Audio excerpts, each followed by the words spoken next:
Hallo und herzlich willkommen zurück zu Nobody Lives Forever. So, hier haben wir den Lift, den wir entdeckt haben und einfach ans Vorweg, das habe ich jetzt noch verpasst aufzunehmen. Wir müssen den Decoder hier verwenden, damit die Tür aufgeht bei dem Lift hier. Einfach zur Info, falls ihr da irgendwas Probleme bekommt. So, jetzt haben wir den Level auch schon abgeschlossen. Und schauen wir mal, ob wir jetzt ein Save kommen. Ja, ich denke, das sieht schon verdächtig gut danach aus. So, uns stört das nicht. Wir ballern uns hier durch, so gut es geht. Was? Das haben Sie nicht gehört?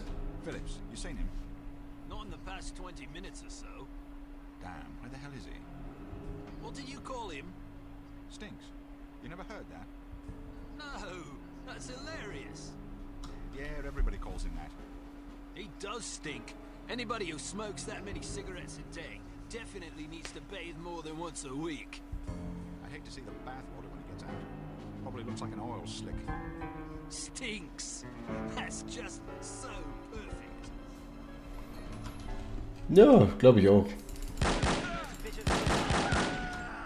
Hä? Wie habe ich jetzt den Linken gerade erwischt? Das ist ja ganz eigenartig.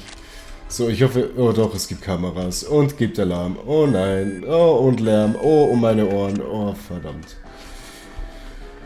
Ja gut, soll uns wurscht sein. Ich will jetzt eigentlich nur noch zum Safe so schnell wie möglich. Da ist die Tür abgeschlossen.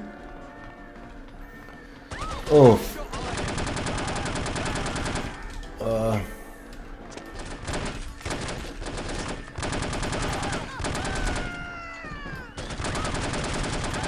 So, ein reines Gemetzel hier. Also vom Schwierigkeitsgrad her ist alles ganz in Ordnung.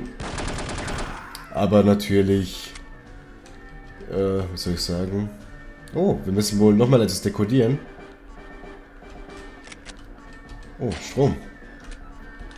Okay, das bringt mir jetzt auch nichts mehr. Aber jetzt, oh, doch, der Alarm ist aus. Oh, schön. Diese Ruhe.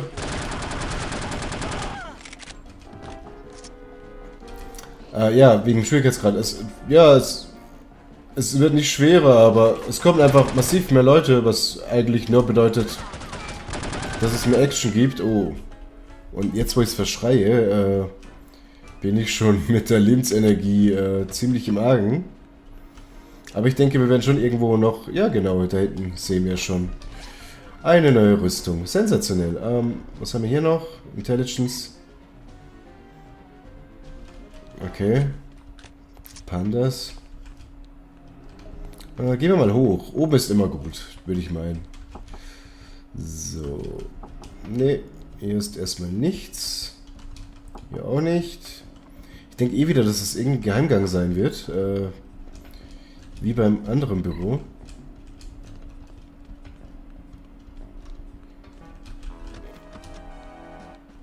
Hallo? Warte mal, Intelligence. Ah. Was? Die machen sich in die Hosen wegen mir, oder wie sieht das aus? Ah, hier oben ist offenbar nichts, außer ich habe irgendwas verpasst, was ich jetzt übersehen hätte. Die Türen sind ja alle geschlossen.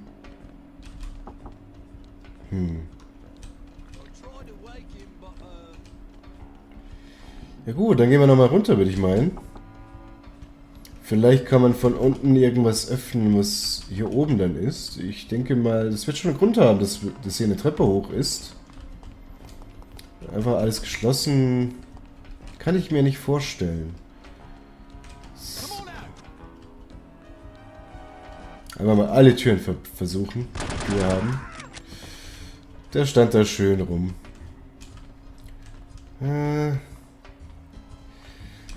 Ja gut, vielleicht haben wir auch übersehen, dass wir irgendwo was dekodieren können. Das wäre natürlich die andere Möglichkeit. Ja, ich glaube in der Toilette wird es das nicht sein. Also es sieht aber... Ist das eine Gästetoilette oder wie ist das hier? Na klar, für die Damen ist wieder mal zu. Knopf hier? Nee, auch nicht. Spannend. Schauen wir nochmal hier oben nach. Dass wir vielleicht wirklich das verpasst haben, danach zu schauen, ob wir irgendwie was finden, um unser Dekadierungsgerät zu verwenden. Oh, das ist ein Zettel da drüben. Oh nee, das ist Quatsch. Das ist der Lift, von da kommen wir ja. Na gut, wir werden schon irgendwas finden, wo wir durch müssen. Lalalala, jetzt haben wir natürlich keine Action mehr. Oh, hier war noch zu. Ja, ja, dieser japanische Stil. Sollten wir vielleicht irgendwie an den Wänden gucken, ob wir irgendwas öffnen können, was uns nicht auffällt. Wobei, ich kann mir das nicht gut vorstellen, dass dem so ist. Soweit so nix. Wir gucken jetzt nochmal ganz unten hier nach und schauen dann zuletzt nochmal oben, ob wir irgendwas verpasst haben. Ich kann mir aber schon vorstellen, dass wir da genau so ein Ding nicht gefunden haben. Lalala. Ja, ja, wir sind nicht gerade die tollsten Agenten, wie es aussieht. Zumindest ich. Ah, ja gut. Schauen wir mal nochmal oben nach. Jetzt der Weg zurück. Wo war denn der? Ja, genau hier oben. So, jetzt schauen wir uns die Wände ganz genau an. Nicht, dass wir... Oh, und wir versuchen nochmal alle Türen zu öffnen. Hier ist auch nichts. So, haben wir hier drin irgendwas? Kann das sein? Sieht auch noch nichts aus. Hier war, glaube ich, zu. Ja. Beide Türen? Ja. Das war's dann, glaube ich. Ist es doch nicht hier oben.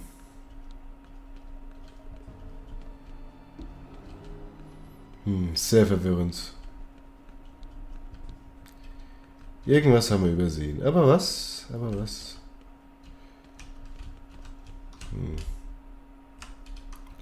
Ja, das dürfte hier oben sein, aber wie kriegen wir das auf? Da verzweifelt man ja ein bisschen. Ja, ja, hier wird mir nicht an der Hand genommen. Okay, nochmal unten nachschauen.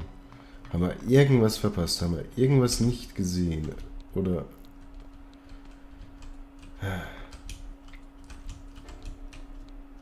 Das nervt mich jetzt gerade ein bisschen. Hier haben wir nämlich auch nichts.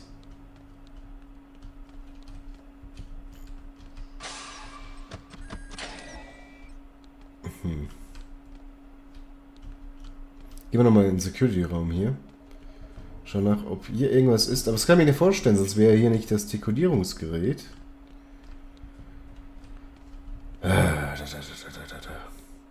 Wahrscheinlich habt ihr es schon längst gesehen und würde am liebsten reinschreien, was für ein Depp das ich bin. Oder sowas in der Art. Oh, hier waren wir offensichtlich noch nicht. Oh, da können wir hoch.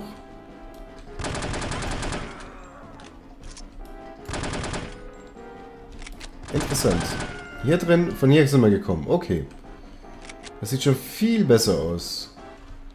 Ja. Das nenne ich mal ein Großraumbüro.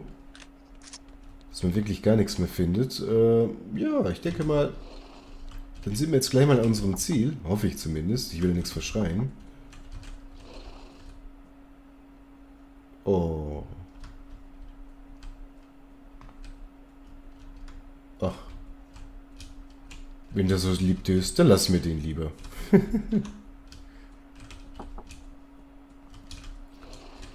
Na gut. Aha. Aha. Okay. So, ein versteckter Safe. Ich denke mal irgendwo ein Knopf sein. Oder? Oh. Gerade ein bisschen buggy das Spiel im Moment. Das sieht sehr verdächtig aus da hinten. Schauen wir mal. Oh. Gerade ein bisschen Mühe hier. So, die Bilder. Die sehen alle normal aus. Das ist schräg. Sensationell. Und jetzt dürften wir nur noch dekodieren. Alle hopp. Und hier ist eh geschlossen. Und offenbar löst es auch keinen Alarm aus, dass irgendwie mehr Gegner kommen oder so. Und schon haben wir den Zugang zum Safe. Mal schauen, ob das alles war oder ob es hier noch ein bisschen komplizierter wird. Aber das sieht alles schon sehr, sehr gut aus. Ach ja, genau, da waren ja noch... Moment, wenn wir uns richtig erinnern, hatten wir da noch Laser. Ui, da hatten wir ja Schwein. Okay. Sehr gut. Das dürfte kein Problem darstellen hier. Oh, verdammt. Okay, ein bisschen zu früh gefreut. Oh. So, jetzt sind wir durch. Na gut, offenbar... Oh, jetzt laufen wir zurück. Das war jetzt nicht geplant. Alle hopp. Das ging schon mal gut. Speichern wir wie hier. Babum, babum, babum. Hier war aber ein kurzer Moment. So. Oh, hier geht's über 2 rein, so wie es aussieht. Holla, die Waldfee. Da kommt er zurück. Er kommt zurück. Okay, geschafft. Oh Gott, was ist denn hier los? Was? Ach so. Ja, genau. Moment, nee, doch nicht. Moment, ich dachte mir, das können wir jetzt zerschießen. Oder auch nicht. Was wäre jetzt hier die Alternative? Irgendwie muss ich das doch lösen lassen, ohne dass wir hier von den Dingern hier entdeckt werden.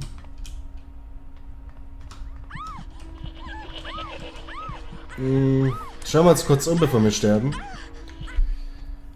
Das klappt so nicht. Machen wir mal kurz die Kamera hier aus, dass wir was sehen. Ich dachte mir, dass wir wirklich da drüben, dass wir das zerschießen könnten und da unten durchlaufen. Scheint aber doch nicht so zu sein. Oder brauchen wir eine andere Waffe? Nein, das scheint nicht zu klappen.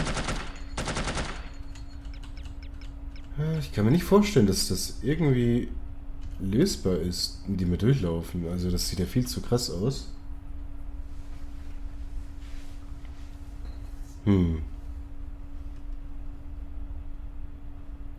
Irgendeine Lösung muss es doch geben. Schauen wir uns noch mal ein bisschen um. Ist hier vielleicht irgendwo ein Luftschacht? Haben wir irgendwas verpasst? Da ist eine Scheibe drauf. Aber ich dachte mir mal... Ich dachte, ich hätte es so in Erinnerung gehabt, dass das wirklich... Da wäre auch schon das Ende. Oh, wir stehen ja auf einem. Aha. Da hätte man auch drauf kommen können. Wir natürlich nicht. So, also habe ich schon richtig gedacht. Wir stehen einfach nur drauf.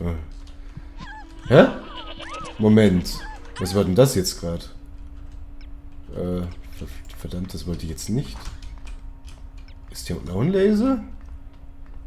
Wie ging das denn gerade? Oder kommt der bis hier nach unten? Nee. Scheint ein Bug gewesen zu sein. Na gut, hat sich das erledigt? So, was finden wir hier? Das ist ja ziemlich leer. Brauchen wir nochmal die Kamera. War das alles umsonst? Oder warum ist hier so wenig? Hier ist Intelligence. Da steht lauter Quatsch, das gibt's gar nicht. So, wo haben wir unsere Sonnenbrille? Da haben wir sie. Und fotografieren. Let's get out of here. What's wrong? Volkov. Once again, I find myself aiming a pistol at someone you care about. Drop your gun. How do I know you won't shoot him? You don't. But you can be sure that I will shoot him. Unless you do as I say. Don't listen to him, Archer. I realize you are American, and therefore feel entitled to speak your mind whenever you please. But you are also at gunpoint, and very likely to be shot if you don't shut up! Go to hell. What did you say? Nothing. I heard you. Tell me what you said. I thought you wanted me to shut up. Now you want me to talk? Make up your damn mind. You are testing my patience. Miss Archer, I suggest you drop your weapon before your obnoxious American friend forces me to silence him, once and for all. Don't do it! Get out of here now! Tom! Go! Go!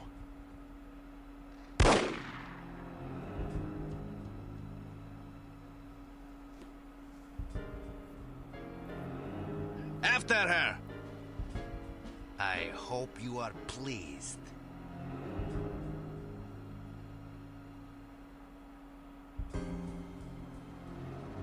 Das war wohl... Also das war's wohl mit Agent Goodman. Na gut, ja. A bittersweet success to be sure, but a success nonetheless. Recovering from Agent Goodman's death will be no easy task, but you can be sure harm won't sit idly by while you grieve. The information you recovered from the headquarters of Dumas Industrial Enterprises may prove to be the break you've needed. Report to the war room for a full briefing. Na gut, das hören wir uns noch an.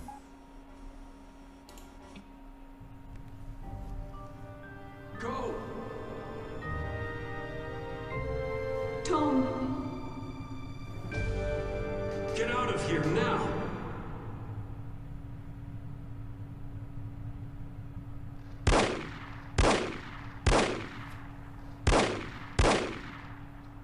Wie sie sich hinstellt beim Schießen. Agent Kate Archer, please report to the war room. Thank you.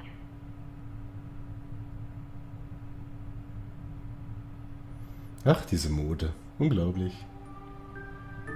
Agent Goodman's death is a terrible blow, no question about it. But although this mission was costly, it may well prove to have been worth the price. I wish I could believe that. You mustn't lose sight of our objectives. The sacrifice of any or all of us is a small price to pay to preserve the lives we will save if we are successful. Tom knew the risks. So did Bruno. So do you. Knowing the risks doesn't really prepare you for losing a partner. It certainly doesn't prepare you for losing two. Nothing can prepare you. The loss of an operative is never expected and is always tragic. But as horrible as it sounds, it's also inevitable. It's a dangerous job. Perhaps Mr. Smith is right. Perhaps I'm not up to the task. Rubbish. You've performed remarkably well under extraordinarily difficult circumstances. I confess I was somewhat skeptical at first, but that was before I grasped the magnitude of the situation. In my entire tenure as a field operative, I never once faced a crisis this formidable, and certainly can't say I would have done so with the aplomb and competence you've demonstrated thus far. I didn't realize you were a field operative. Indeed, for 14 years. After the war, I found I was having a hard time adjusting to civilian life. Fortunately, an old acquaintance of mine was recruiting for Unity and happened to ring me one afternoon. I've never looked back. Sort of difficult to imagine, isn't it? Not at all.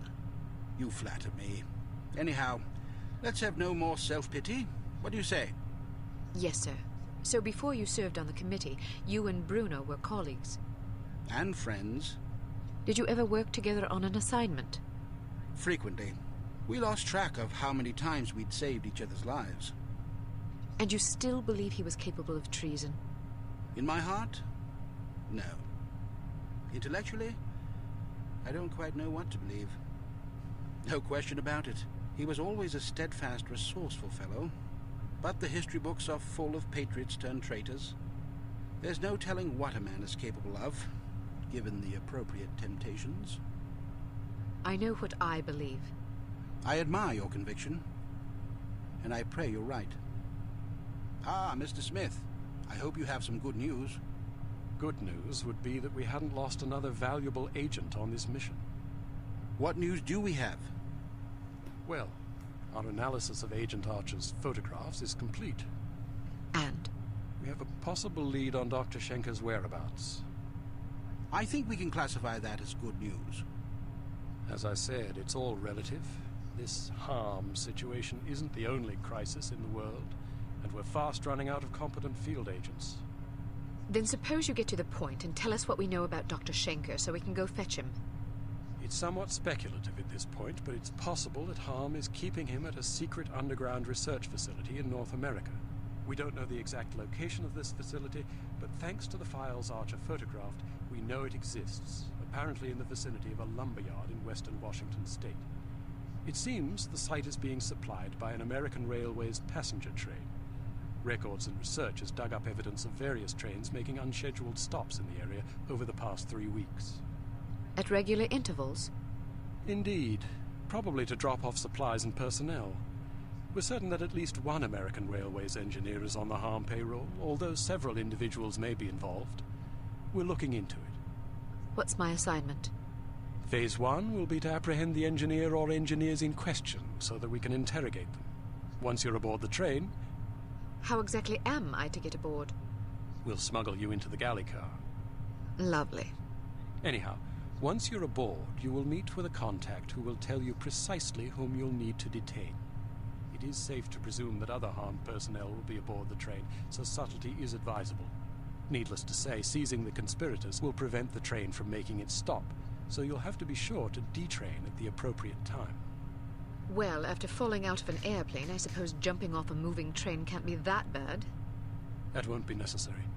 Once your objectives are complete, you must head for the caboose and detach it when you're near the lumberyard.